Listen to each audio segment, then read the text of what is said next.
As soon as the girl dug the grave, a scene appeared before her eyes that left her stunned.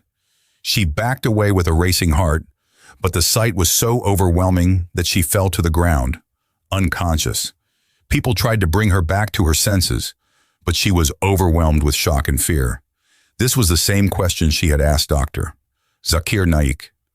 Will my father, who practiced polytheism, shirk, face punishment in the grave? Dr. Naik had given her a clear answer based on the Quran and Hadith, but the girl did not believe him. Now, after seeing what she saw with her own eyes, would it make her believe? Watch the video till the end to find out. Peace be upon you. Friends, today's story is both interesting and emotional, as shared by Dr. Zakir Naik during one of his speeches.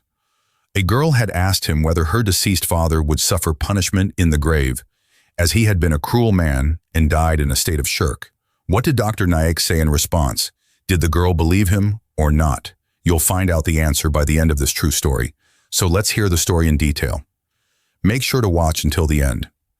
Dr. Zakir Naik was delivering a lecture at a conference, as usual, where people were asking him various questions. Among them was a young girl who asked him, "My father practiced polytheism, and he passed away in that state. Will he be punished in the grave?" Dr. Naik listened to her question and thought it was important to give her an answer based on the Quran and Hadith.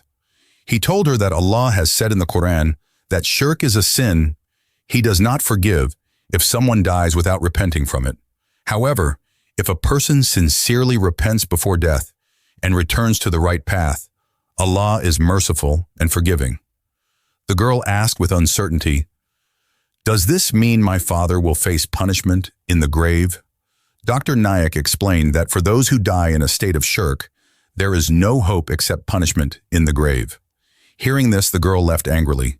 She ran off as if something had suddenly occurred to her.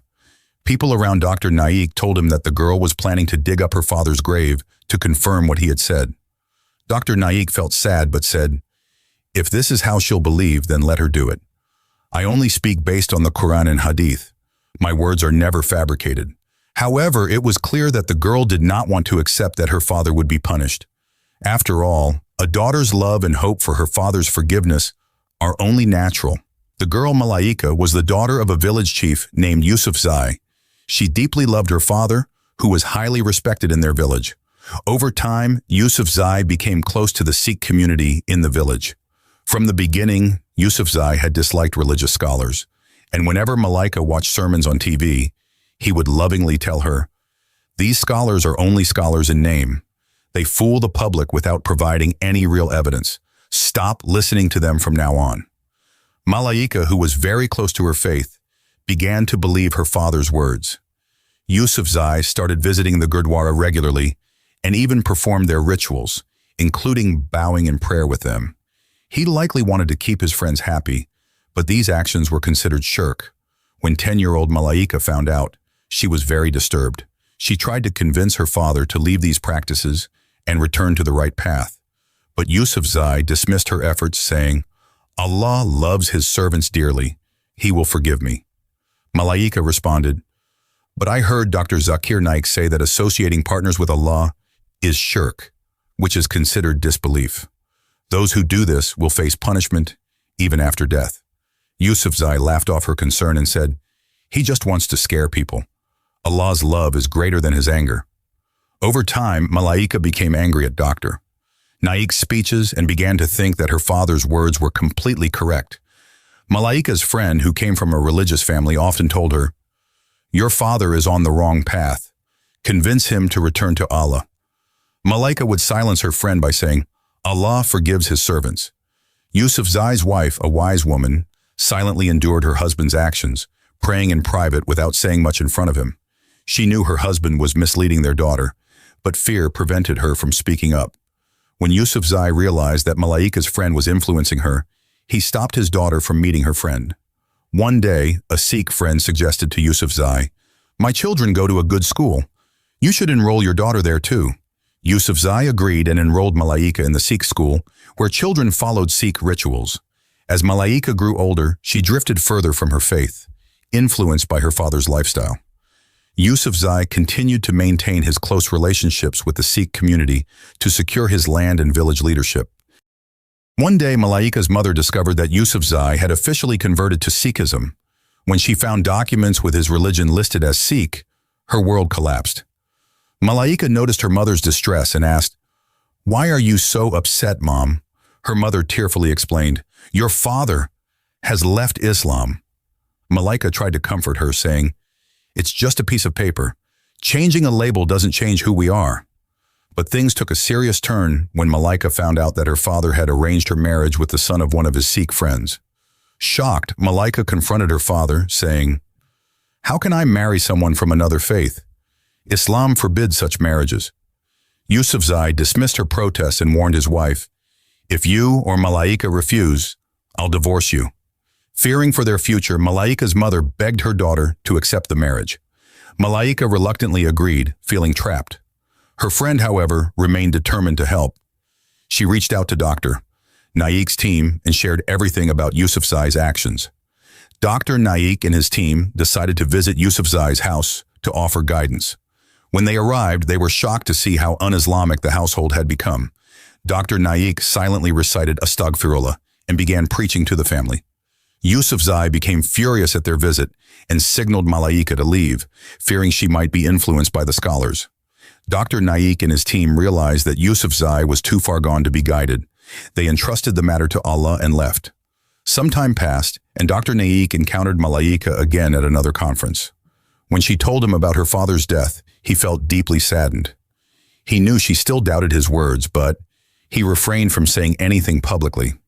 Now, Malaika was determined to dig up her father's grave, saying to herself, "I need to see for myself if Dr. Naik's words are true or if they are baseless.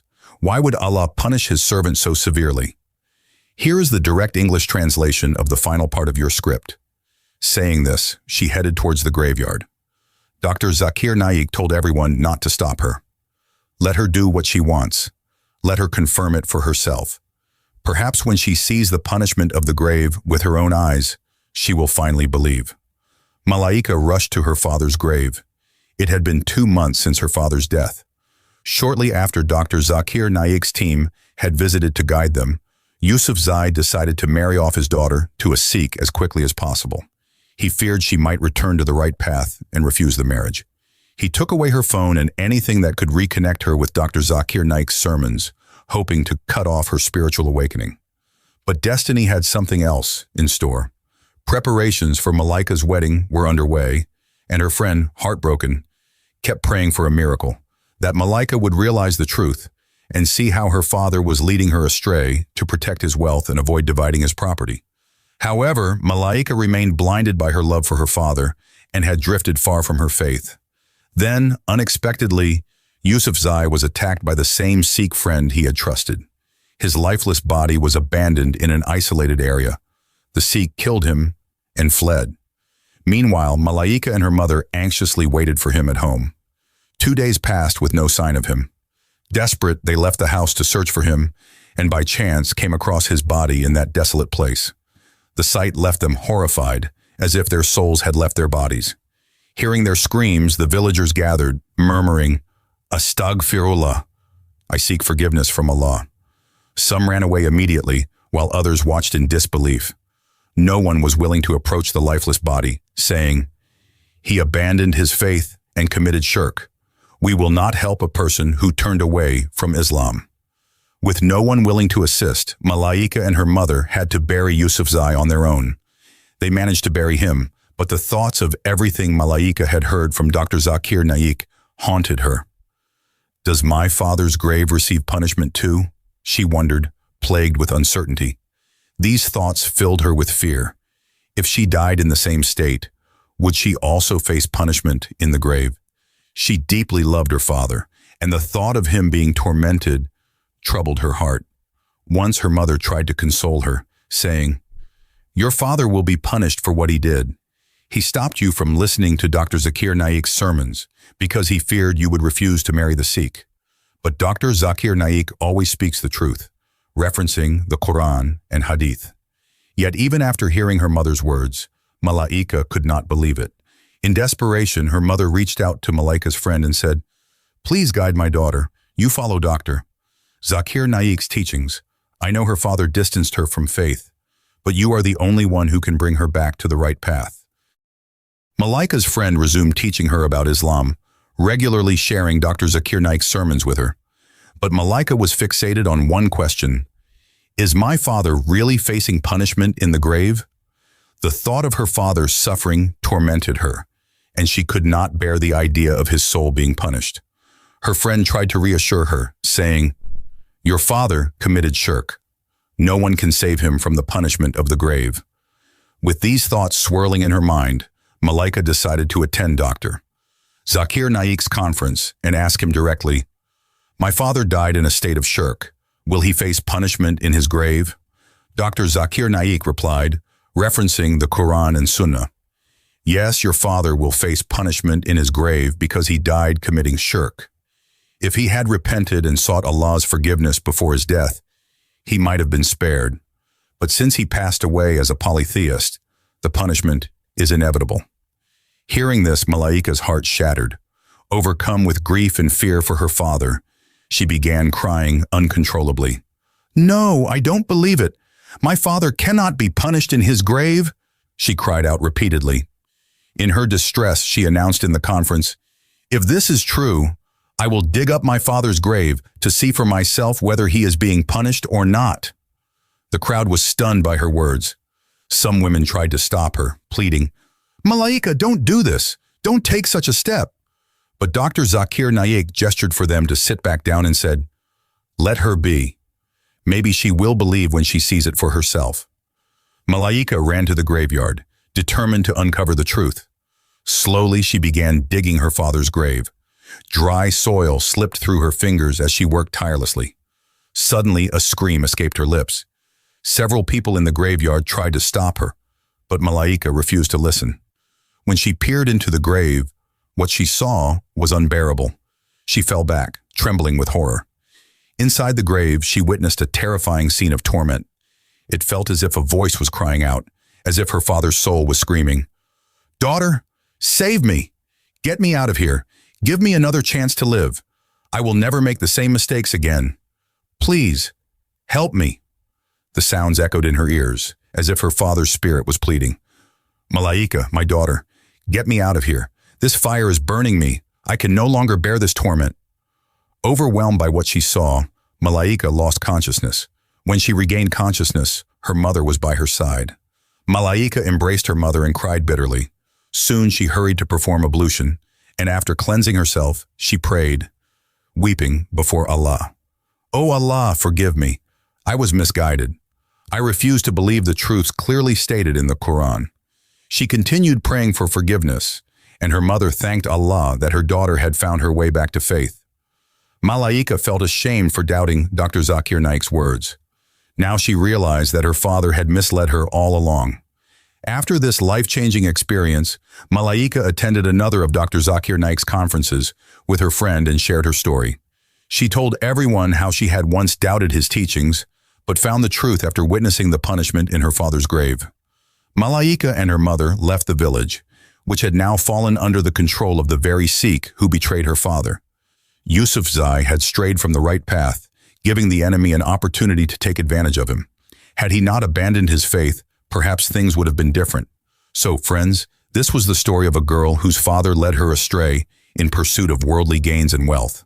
The girl, who once believed in the teachings of Dr. Zakir Naik and other scholars, was misled by her father's influence. Her father clouded her judgment, causing her to doubt the scholars and drift from her faith.